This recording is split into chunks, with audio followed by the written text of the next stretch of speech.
সবাই হেল্প করবেন।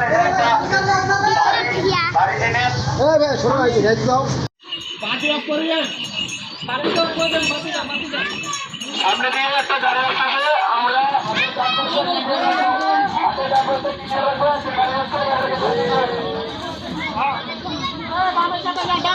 আপনি গাড়ি নিয়ে সামনে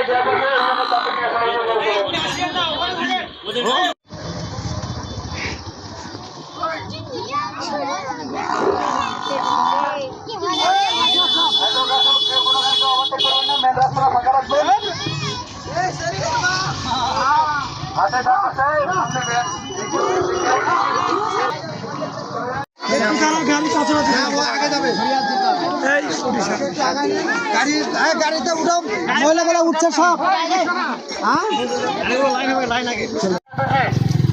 হাতের বাম পাশে গাড়িগুলো একটু করে দেবো, ড্রাইভার কাছ থেকে যেতে দেন।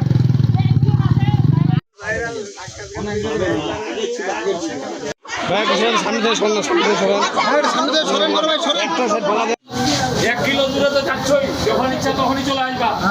আমরা জানি বাকিটা একটু অন্তর্বেশী, তাই আমরা সবাই মোটরসাইকেল আছে, দেখে শুনে হ্যালো, এখানকার কি অবস্থা?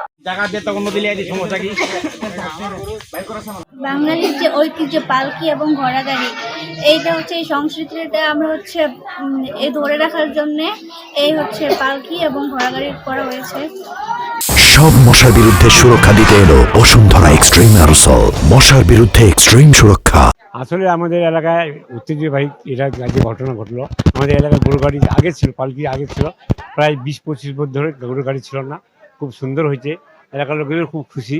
মানুষ বলছে কী ব্যাপার, এত গরু গাড়ি পাইলো কোথায়, পালকি পাইলো। এটা আসলে আনন্দিত ব্যাপার আমাদের এটা খুব ভালো লাগছে আমাদেরকে, লোকজনও খুব ভালো বলতেছে। কাজে এটা আমাদের দরকার ছিল, এগুলো আমাদের আবার চালু করার জন্য আমরা চেষ্টা করব। সাংবাদিকরা ওখানে বসছিল, ওনারাও বলল ঠিক আছে, এই ধরনের একটা বিয়ে হইলে আবার মানুষ পুরাতন ঐতিহ্যবাহী ঘুরে আসবে, এটাই আমাদের কাম্য।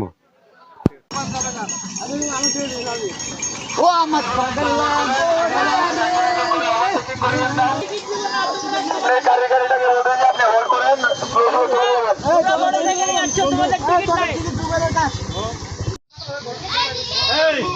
এখন আসলে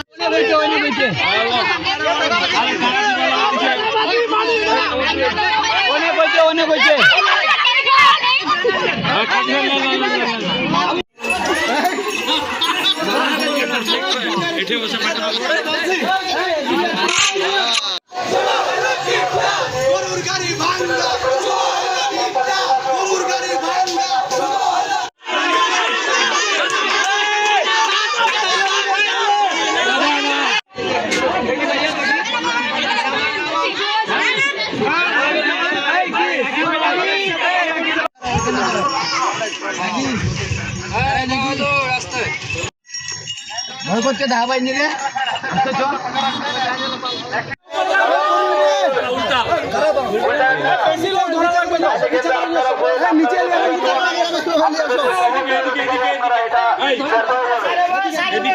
এদিকে